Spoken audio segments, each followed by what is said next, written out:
folks, the Filipina Pea here. As you might have heard, there have been some important announcements regarding the visa process here, especially the non-immigrant visas that most of you guys are interested in.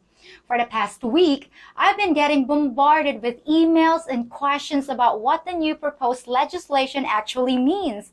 Some people were panicking over it, but I got a copy of that 51-page bill and spent a few days going over it with professionals whose job it is to understand it. Today, we're lucky enough to have one of those professionals here with us to make some sense out of these announcements. This is the lovely Reljen Manyoso. Hello. A branch manager from JRC Visa Consultancy here in Dumaguete City. Thank you so much for joining us today, Reljen. No problem.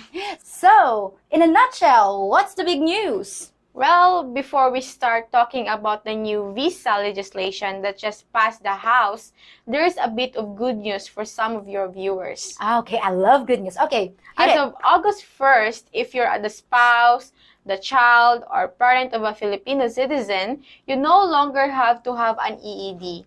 An entry exemption document, which was a form you had to have if you were trying to enter the country on a 9A, the tourist visa that was given to the spouses or parents of a Filipino citizen. No more EEDs! Oh my God, that's great news! Yeah. Those were, a real hassle, and they were driving a lot of my subscribers crazy because they were confusing and they took forever to get. So, good job, Philippines! That's one hurdle out of the way. Great. But you still have to have the spousal visa like the 13A or the 9A visa. You can't just show up in the airport with a, marriage certificate, right? That's right. You still have to have the appropriate visa, but you no longer need the EED form. Okay, so great. And now for the main event, what's going on with the other news? Okay, well, there's legislation that just passed the House that's now on its way to the Senate, House Bill number 7680. Yeah, this monster. Yeah, you have that one. Yeah. Yes, the Bureau of Immigration Modernization Act. Ooh, that sounds ominous. So what are they trying to do? Well, the immigration laws haven't been updated since the 1940s. 1940s? Yes, so it's an attempt to streamline and modernize the current process. Modernize? Streamline? Do they know this is the Philippines? Well, it's more of a restructuring of the current system and an attempt to reclassify the visas. Reclassify, so it's like an enhancement. Okay, and how are they going to do that? Well, the new legislation splits the non-immigrant visas into three categories. Business, pleasure, and health. Okay, business, pleasure, and health. So you can, describe each one of those? Yeah, sure. The business visa is going to be the A1, which is for visitors who are here for commercial reasons, either for themselves or for a foreign company, like if you are attending a business convention. The pleasure visa is now the A2 visa for foreigners who are here on vacation or visiting relatives. And finally, there's the health visa, the A3, which is for visitors coming here for medical treatment. Okay. Oh, yeah, that makes sense because in a lot of cases, medical treatment is so much cheaper here. Yeah, that makes sense. A lot of people come in here to get medical treatment or sometimes dental. All right, but... Yeah, but before I forget here's an important point to mention.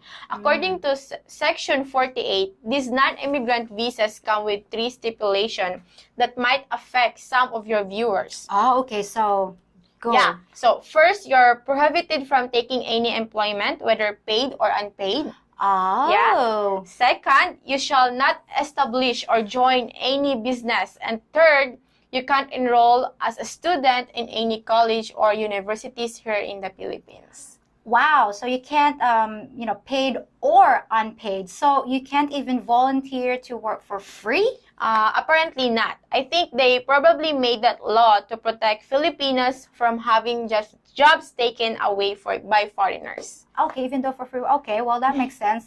Okay, so for you guys that want to work here or study something, make sure you get the appropriate visa for it, because if you're here on a tourist visa that you keep renewing, you're only allowed to relax, and have fun. Yeah, remember, pleasure. Yeah, pleasure. Okay. That's Well, for pleasure. yes, most of my viewers will fall under the pleasure category. Well, that includes people coming here for vacation, or even people coming here to be with their family, their spouse, or girlfriend, or fiance. Oh, speaking of which, can foreigners marry here while using the pleasure visa? Yes, again, as long as it's for pleasure. Oh, for pleasure. Yeah, Well, pleasure. hopefully, getting married would be a pleasurable event, right? Well, on the getting married part is a pleasure, but what comes after, maybe not so much. Yeah. Yeah. Okay. Crazy. Wait, let me take that in. Okay, I'll keep that in mind. Okay, so now let's talk about the part of the legislation that's causing so much concern among my viewers. They're asking me if the new law is gonna do away with the visa on arrival system. Because, before, most of the Westerners out there could just bring their passports to the Philippines, and you guys were given a temporary visa that could be renewed right there at the airport. But is that changing? Well, we look carefully at the legislation. Yes. Okay. And we also did a random verification with the Bureau of Immigration Office Okay. to confirm that this is not the case. As of right now, there is no intention of doing away with the visa upon arrival system. Okay, so no. Yes. The confusion comes in Section 47 of the bill, Okay. where it says non-immigrants must present for admission a valid visa if required under existing laws. It might sound like you need to get a visa first from the Philippines Embassy, but there's no mention of eliminating the current system for those people from countries on the unrestricted list. Citizens from some countries do need visas, but most Western countries do not by law. Oh, okay. So Yeah. that's great. So Yeah, by Executive Order 408 created a list of 157 countries that don't require getting a visa in your home country before arriving in the Philippines, and the Senate can pass legislation that would override that executive order without a 2/3 majority. okay. So the Senate can't just pass a law that wipes out an executive order. Yes, plus those countries under AO 408 have diplomatic relations and reciprocity agreement with the Philippines. Okay. And the legislation doesn't even mention doing away with visa upon arrival. Trust me, guys. I read Yeah, this. that's right. So it's highly unlikely that the system will be changed. The part of the law that talks about needing a visa in advance is referring to people from the countries that were already on the restricted list, and they're always needed a visa from the embassy. So do not worry or panic. Do not Yeah. worry, do not panic. Well, okay, now that's a huge relief because that would have just killed tourism here. Westerners aren't gonna travel across the country to go to an embassy to try to get a visa to come here in the Philippines. They just go Yeah. somewhere else that, doesn't require a visa. Yes, that's not be good. No. But can you imagine if you just want to visit here for 2 weeks and you have to fly into, a different part of your country to get a visa first? That would be a disaster, and I'm sure our government knows it. Yeah, that's why you shouldn't worry about it. Okay, so I shouldn't be worried about it. Yeah, But yeah, don't worry. yeah, don't worry. Okay, well, that's a big relief. So what's the story about the vaccinations? Will vaccinations be required for the new visa? Well, the vaccinations were not mentioned as part of the legislation. That policy still has to be determined. But for right now, no, it's not. Great. So how about any word on the quarantines? The legislation doesn't mention it because that situation constantly changes. Yeah, Yeah. like pretty much every day. But it would probably still depend on the point of entry and final destination. But with any luck, the whole quarantine system will be unnecessary soon. Yeah, someday soon, I hope. Probably. Maybe someday. Wow. But, Okay. but for now, let me emphasize that except for doing away with the entry exemption document, the EED, these proposed changes are not enacted yet. It's still awaiting a vote. Yeah, but even after the new immigration laws pass, we still have to wait for the borders to open, right? Yes, this legislation will not open to Philippines to tourists. We still have to wait for travel to resume.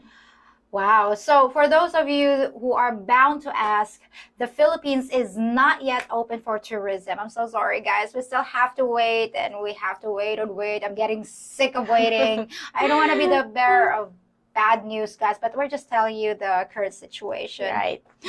Well, thanks for all that new info, Raljen, and my viewers out there really appreciate it. And the most important thing to take away from this is that for right now, there's no reason to panic about any changes. It just sounds like they're reclassifying things, not radically changing them. Yeah.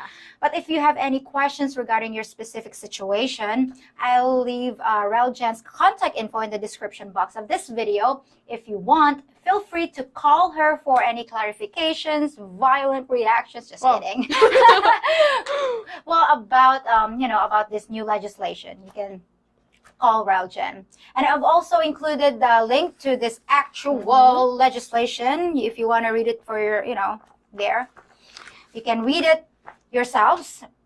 And as always, thanks for tuning in today, folks. And I hope you get some useful information. And I'll be back in a few days with more good stuff for you. So stay tuned.